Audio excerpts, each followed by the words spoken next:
Naalala mo pa ba ang matandang ito?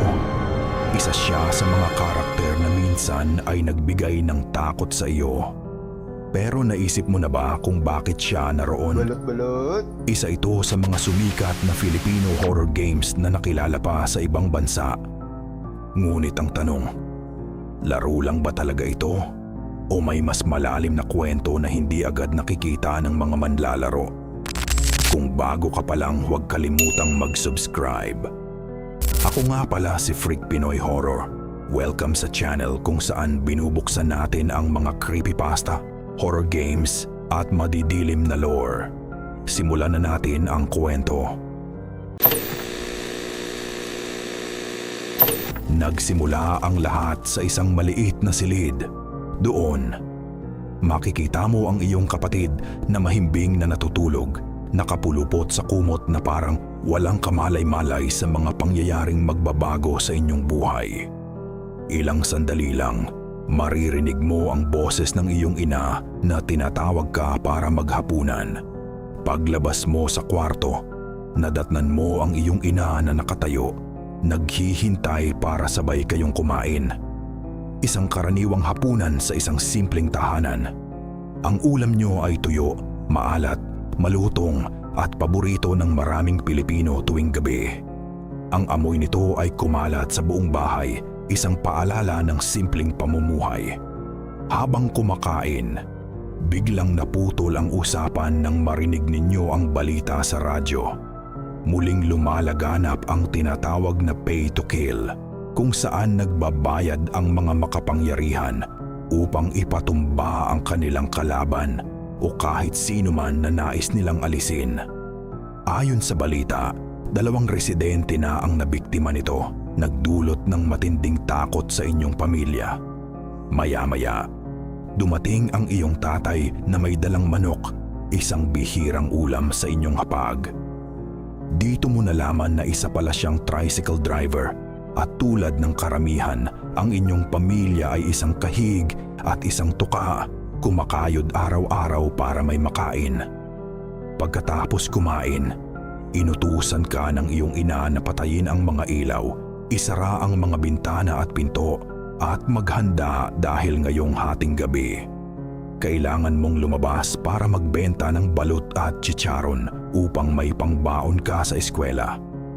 Habang papalabas ka ng bahay, may narinig kang ingay mula sa bintana. Nang buksan mo ito, nakita mo si Ashley, ang kapitbahay at matalik mong kaibigan. Pinag-iingat ka niya dahil dumadami na raw ang kaso ng pay to kill sa inyong lugar. Naglakad ka papunta sa pwesto mo sa bayan. Sa daan, napansin mo ang isang kubo na tila may pintuan pababa.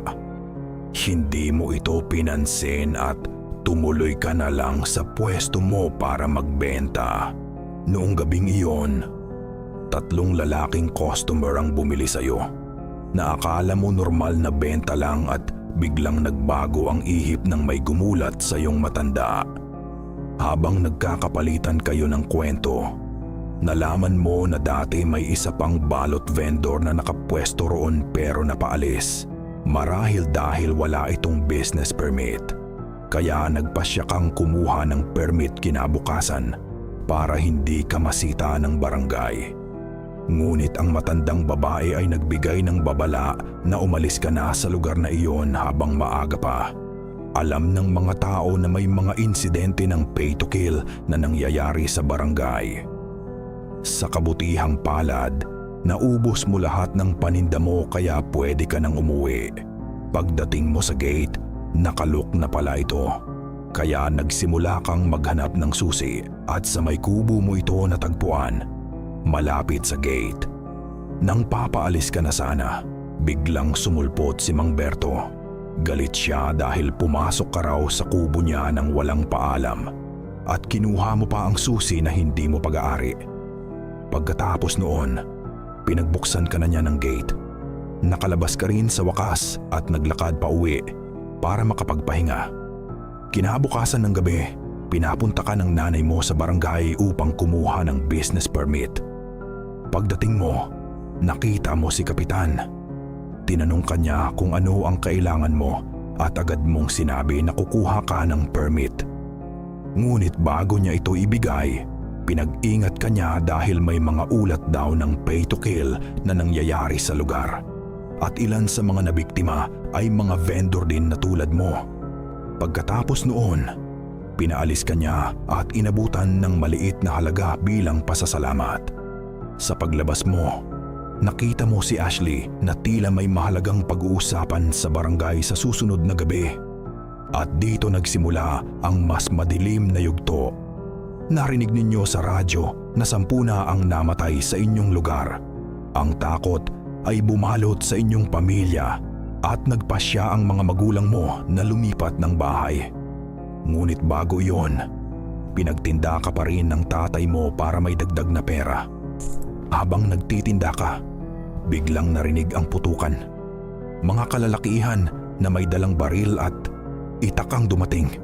Walang sigawan, walang babala, tanging tunog ng kamatayan ang bumalot sa gabi. Kaagad kang naalerto at nagmamadaling tumakbo nang may isang lalaki na may dalang kutsilyo ang humabol sa iyo. Sa takot at pagkataranta, pumunta ka sa kubo na nakita mo nung nakaraang gabi. Napansin mong bukas ang pintuan pababa, kaya pumasok ka upang magtago at doon nakita mo ang bukas na kabin. Sa iyong pagbababa, doon mo nakita ang iyong tatay. May hawak na listahan ng mga taong sangkot sa pay to kill. Ngunit biglang dumating si Kapitan kasama si Ashley.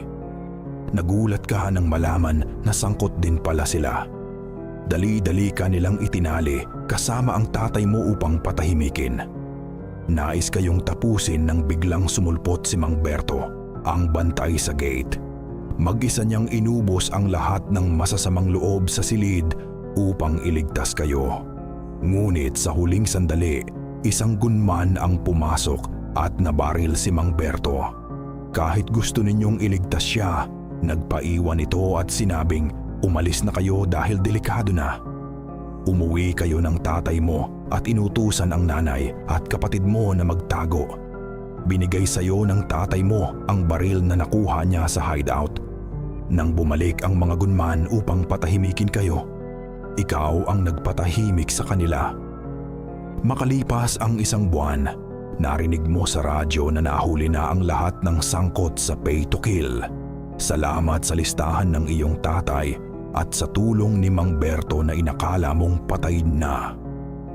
Ang larong ito ay nagsisilbing salamin ng tunay na kalagayan sa ating lipunan, kung saan ang kahirapan, katiwalian at takot ay bahagi na ng araw-araw na karanasan ng mga karaniwang Pilipino.